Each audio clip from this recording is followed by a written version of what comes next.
Hello and welcome to this week's Women's Football Chat. My name is Chris Gadsby. I'm here every Thursday at 6 p.m, bringing you the very latest from the third and fourth tiers of women's football here in England. That is the FA Women's National League, and this week is the final summer week of the FA WNL off-season. In 10 days' time, we are back on the pitch for the opening day of the 23-24 season, which I'm very glad about because we are severely running out of things to talk about this summer on this show. So there are a few bits of news, couple of bits of news really. This is the point of the season. Everybody is just starting to get their pre-season rounding up. They're signing the last few players and registering them on full-time, slowly. In some cases, not at all with some teams. Just starting to gear up towards that opening day of the season, looking for player sponsorship, that sort of stuff, to try and bring the money in. Most of the teams are sorted, but we do have two new head coaches to bring you this week. We're going to start in the Northern Premier Division with Nottingham Forest, who after the departure of Andy Cook have appointed Carly Davis as the head coach of Forest Women. Read the article for you. Carly Davis as Nottingham Forest Women's first team head coach. She arrives on Trentside with over 20 years experience at Aston Villa, both playing and coaching in the West Midlands. She's also coached within the England pathway at under-19 level, as well as a stint at West Bromwich Albion as assistant manager. The women and girls manager Amber Wildgus spoke on Davis's appointment as Forest Women head coach. We are delighted to announce Carly as head coach for our women's team. Carly brings a wealth of knowledge from her experience in the Women's Super League and the Championship. With her recent work in the England talent pathway, she possesses all the skills to guide us in our transition to becoming a full-time professional outfit. If you have missed that, Forest this season have gone to a professional hybrid model with the transition to becoming full-time professional in the future. Davis shared her first thoughts after joining Nottingham Forest. It's an exciting time for the women's side. The squad is in a good place and I'm looking forward to working with a talented group of players. I want to develop a style of the play the fans can really enjoy, whilst creating a culture at the club that everyone is proud of.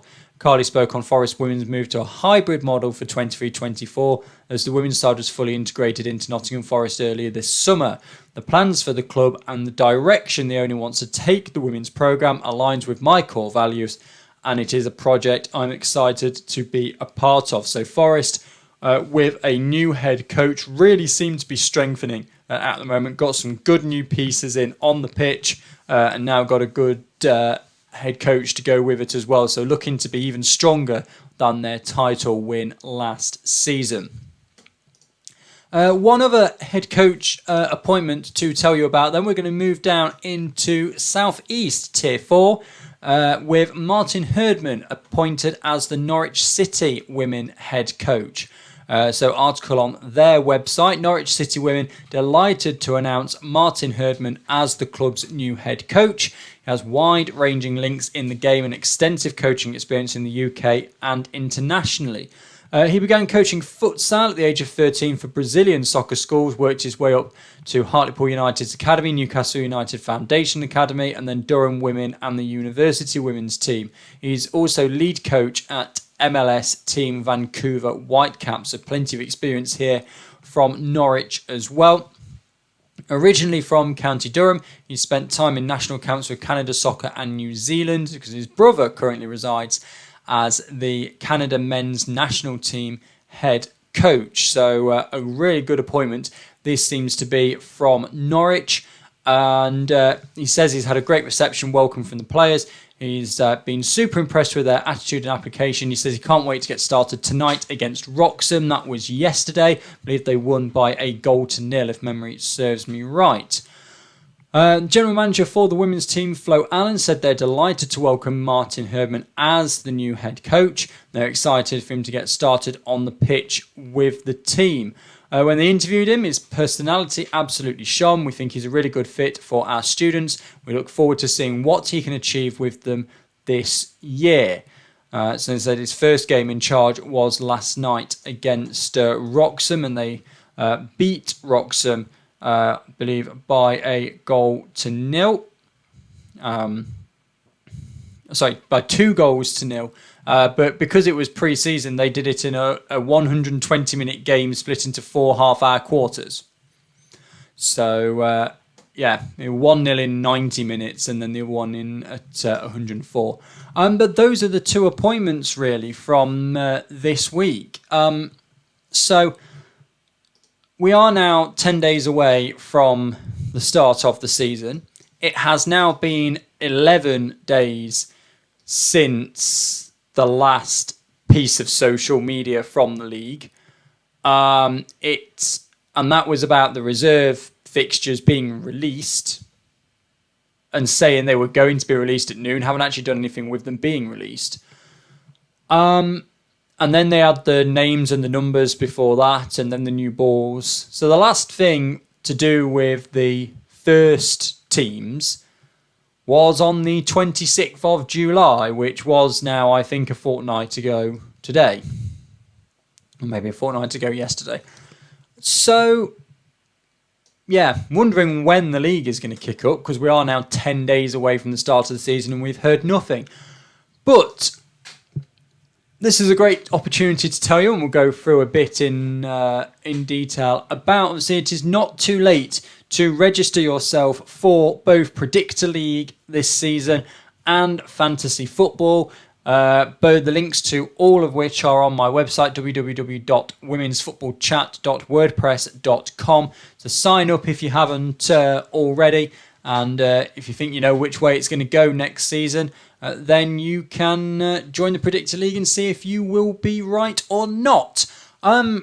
So, in terms of what it's looking like next season, if you have a look at previous seasons, we're going to start in the Northern Premier Division just because Forest won last season, dropping 12 points, and they beat Wolves on goal difference, who dropped the same 12 points. Wolves then dropped 13 points the year before that to win the title. That was when it was a 24-game season. And then obviously we had the interrupted COVID years. And then before that you had Blackburn only dropped 3 points. And then the year before that, Blackburn only dropped 10. And then before that, they dropped... West Brom dropped 9. Sorry, they dropped 10 as well. You can see the point I'm going to get at here, in that over the course of the season, the average is you're going to drop less than a dozen points over the course of the season.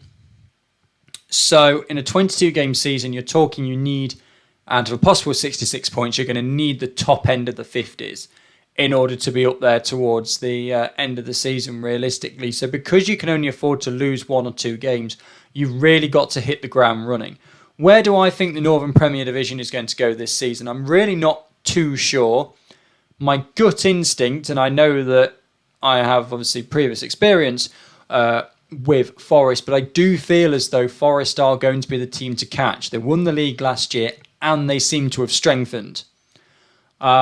Newcastle, of course, have gone for this fully professional model. However, it just... they lost to Sunderland last night, and I know it's only pre-season, but they lost to a side that earlier on in pre-season Forest have beaten, and Forest got a draw with Birmingham, who only missed out on the Women's Super League by a point last season. So Forest are putting really strong performances in. You look at Newcastle, who are have struggled against Championship side, beat West Brom 3-0. In pre-season as well, which, yes, is a win, but you could argue isn't wholly convincing. Wolves have kind of gone a bit quiet. They've signed 2 new players, one of which hasn't been registered yet, unless it's been registered since I checked yesterday. No. Well, I have got a couple more players in, but it's just... they don't seem to have strengthened as much as Forest have. Burnley have been relatively quiet as well. I think it's going to be close again, but I do feel as though Forest are the team to catch. If you go into the Southern Premier Division, I mean, Oxford struggled yesterday because their game was against Reading has been called off. But from what you can see from the Southern Premier Division, it looks as though it could well be Portsmouth. They're going to be right up there. And my gut instinct is that I'm going to be looking towards Portsmouth, really. Seem to have had a better pre-season than Ipswich and Oxford have had from what I've seen. Been trying to keep a tab on it as best I can. And that's kind of my feeling there. Division 1 Midlands is a really interesting one. But my gut instinct is Peterborough from the signings they have been making. Loughborough have had a few good pieces, but I kind of feel that Tier 4 is right for Loughborough. So I'm going to kind of go with Peterborough. I think Lincoln could well push them. Peterborough and Lincoln towards the top there. My gut instinct there is Peterborough. Division 1 North is a very interesting one, and full time has gone a bit balmy because apparently Doncaster Rovers Bell's development side's also in that league. That's not the case. Division 1 North. You would think Doncaster, having done well in the Midlands, would also do well in the North. Durham Cestra have been good. Obviously, were good last year. Seem to be kind of very much in the same sort of system this year. Now Liverpool Feds and Newcastle are the two teams that have pipped Durham in the last few years. Have kind of moved out of the way, so to speak. Feel that might well, play into Durham's hands. I think Doncaster, as I said, will do well again. But North is one of the ones that feels a bit more open. As does South East, really, without, hashtag and Billericay. I mean, hashtag, it was only a matter of time until they got into Tier 3. Wimbledon will be looking for another strong year, of course. Haywards Heath Town, I think, yes, they were Crawley and came down, but they seem to have kind of gone with the right mentality of changing and kind of building up again. London Seaward, independent, of course, they had a decent season last season. They'll be looking for even better. Be interesting to see how Sudbury and Worthing get on.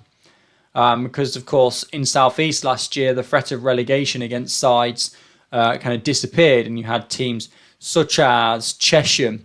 I have to remember what the bottom of last year's table was like, but Chesham finishing on 6 points, Cambridge City finishing on 7 points. If there was relegation, those kind of point totals just wouldn't have survived. So how teams like that have changed over the summer, and how will they do with that relegation back in? All being well, it stays there through to the end of the season, and that goes for all of the leagues. How will they do? I think South East is going to be one of the more interesting leagues to keep an eye on. And then in South West, again, you're going to have those teams towards the top again. Exeter, Bournemouth, Moneyfields, they're all going to be pushing, I think. Of course, the aim for Abingdon and Torquay stay in the division. The thing with South West is I'm really not sure who's going to be down towards the bottom at the end of the season. With most of the other leagues, I've got kind of an idea of who I expect to be in the bottom half, bottom third of the table and fighting against that drop.